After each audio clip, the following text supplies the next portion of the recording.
बरेली में कांग्रेस पार्टी की राष्ट्रीय महासचिव उत्तर प्रदेश प्रभारी श्रीमती प्रियंका गांधी के निर्देश पर कांग्रेस का एक शिष्टमंडल जिला कांग्रेस कमेटी के अध्यक्ष मिर्जा अशफाक सिकलैनी व प्रदेश सचिव चौधरी असलम मियां के नेतृत्व में ग्राम सिजौलिया, जहां पर 2 दिन ग्राम सिजौलिया में इदरीसन नाम की महिला की दुष्कर्म करने के बाद हत्या किए जाने की घटना को लेकर पीड़ित परिवार से मिलने उनके गांव पहुंचकर परिजनों से वार्ता कर पीड़ित को हर संभव न्याय दिलाने का कांग्रेस जिलाध्यक्ष मिर्जा अशफाक सिकलैनी ने आश्वासन दिया। बरेली से रफी मंसूरी की रिपोर्ट। आप गांव में आए हैं, सिजौलिया गांव में, और एक महिला की यहाँ पे हत्या की गई है। किस नजरिए से आप इसको देखते हैं और क्या कहना चाहते हैं?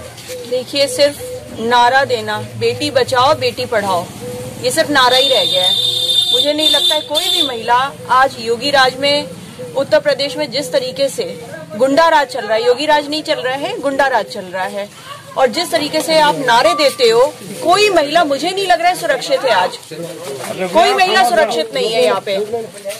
इसीलिए कहीं ना कहीं हम महिलाओं के मुद्दों को तो बेहतर तरीके से हमें उठाना ही होगा। सिर्फ पढ़ाई ही मुद्दा नहीं है, महिला पहले सुरक्षित रहे, पढ़ाई भी होगी।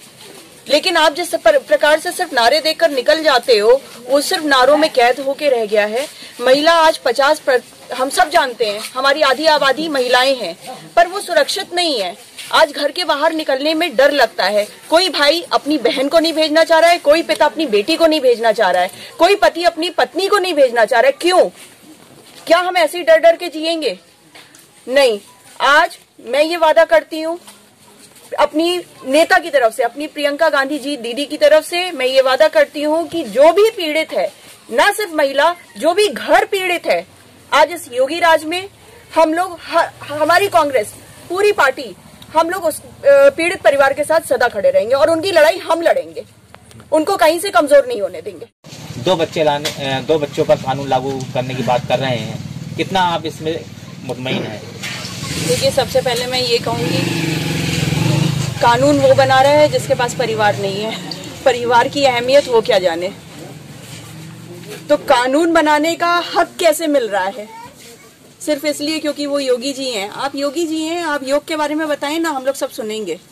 आपको मालूम होगा 2 दिन पहले एक महिला एक जंगल की किसी अपने जानवरों को चारा लेने के लिए निकली थी और वो शाम तक वापस नहीं आई, और दूसरे दिन को उनकी डेड बॉडी मिली।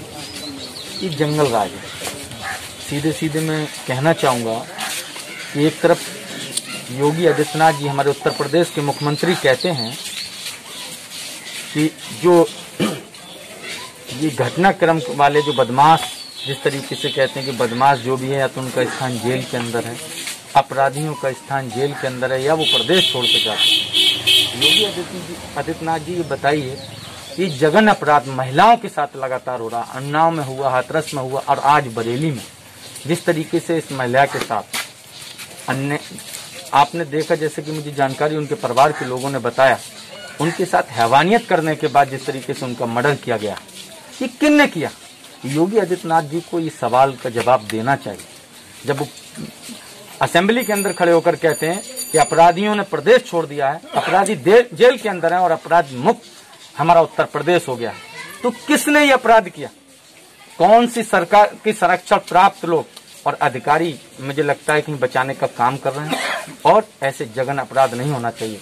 ये उत्तर प्रदेश एक अपराध प्रदेश होता जा रहा है। लगातार महिलाओं के साथ अपराध हो रहे हैं और महिलाएं सुरक्षित नहीं। उत्तर प्रदेश के अंदर जंगल राज कायम है, गुंडा राज कायम है। इसी को लेकर यहाँ महिला की जिस तरीके से हत्या कर दी, मैं उसके परिवार से मिलने हमारे तमाम कांग्रेस के नेता, हमारी उत्तर प्रदेश महिला कांग्रेस की प्रदेश अध्यक्ष श्रीमती स्वप्निल शर्मा जी, हमारे उत्तर प्रदेश कांग्रेस कमेटी के सचिव भाई चौधरी असलम मियां साहब, और तमाम हमारे कांग्रेस के नेता यहाँ पहुंचे हैं, और इस परिवार को न्याय दिलाने के लिए हम लोग संघर्ष करेंगे और कांग्रेस पार्टी लड़ाई लड़ेगी, क्योंकि ऐसे अपराधियों के बुलंद हो रहा है। अगर प्रशासन ने, अगर कहीं जो अपराधी सही तरीके से उनको नहीं पकड़ने का काम किया, कांग्रेस पार्टी आंदोलन करेगी और सड़कों पर उतर के इस परिवार को इंसाफ दिलाने का काम करेगी। इसके लिए कोई समय सीमा है खुलासा होने की? मेरी अभी एसपीआर साहब से आपने देखा, आपके सामने मैंने बात की है, उन्होंने मुझसे 24 घंटे का समय मांगा है। अगर 24 घंटे के अंदर ये अगर नहीं खुलता है तो मैं एक ज्ञापन देने का काम करूंगा वहां एडीजी के माध्यम से, और उसके बाद अगर 3 दिन के अंदर ये खुलासा नहीं होता है, हम सड़कों पर उतरकर इस परिवार को इंसाफ दिलाने के लिए संघर्ष करेंगे। उनके साथ दुष्कर्म किया गया और दुष्कर्म करने पर उनकी हत्या कर दी गई। और हत्यारे कोई छोटे मोटे लोग नहीं हैं, जिसको पोस्टमार्टम में भी कहीं ना कहीं हेरफेर करने की मुझे संभावना लग रही है। और जहाँ तक कि प्रशासन उन्हें बचाने का प्रयास भी कर रहा है, क्योंकि मैंने कल अखबार पढ़ा, उसमें देखा था कि 2 गिलास शराब के मिले। तो शराब पीने वाला कोई आदमी मर्डर नहीं करेगा, कोई आदमी दुष्कर्म नहीं करेगा। ये कहीं ना कहीं योगी सरकार की गलत नीतियों का परिणाम है। कहीं ना कहीं योगी सरकार द्वारा बलात्कारियों को संरक्षण देने का जो काम लगातार किया जा रहा है, चाहे हाथरस हो, मथुरा हो, चाहे उन्नाव हो, लगातार उन बलात्कारियों को संरक्षण देकर योगी सरकार ने जो संदेश दिया है, उससे बलात्कारियों के, कातिलों के हौसले बुलंद हैं और वो कहीं ना कहीं इन घटनाओं को अंजाम देते हैं। पूरे उत्तर प्रदेश में पिछड़ों के साथ, दलितों के साथ, तमाम लोगों के साथ ये जो बलात्कार की घटनाएं घट रही हैं, इसके लिए योगी सरकार जिम्मेदार हैं। और मैं ये कहना चाहता हूं कि जिसको हम साधु समझते थे उत्तर प्रदेश में, एक साधु के हाथ में सत्ता आई है, लेकिन ये नकली साधु है। ये साधु के नाम पर कलंक है, क्योंकि इनके प्रदेश में ही सबसे ज़्यादा बलात्कार की घटनाएं हो रही हैं। इनके प्रदेश में ही सबसे ज़्यादा बलात्कारियों को संरक्षण देकर उन्हें बचाने का काम किया जा रहा है।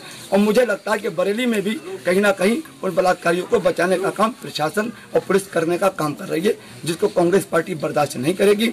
हमारी आदरणीय प्रियंका गांधी जी ने जितने मामलों में महिलाओं के सम्मान की लड़ाई लड़ी, अभी हम लखीमपुर खीरी में जिस महिला की साड़ी खोल दी गई, उसके समर्थन में भी हम लोग कल गए थे, परसों। आज भी प्रियंका जी का मैसेज सुबह आ गया हम लोगों के पास कि जो महिला के साथ दुष्कर्म हुआ, जो उसकी हत्या हुई है, अब वहाँ जाकर उसकी असलियत को देखिए। आज हम प्रियंका जी को अवगत कराएंगे और निश्चित तौर से इस हत्या का खुलासा होगा, निश्चित तौर से दोषी जेल जाएंगे। ये हमारा आंदोलन होगा, ये हमारा प्रदर्शन भी होगा और इसका हमारा संकल्प भी होगा।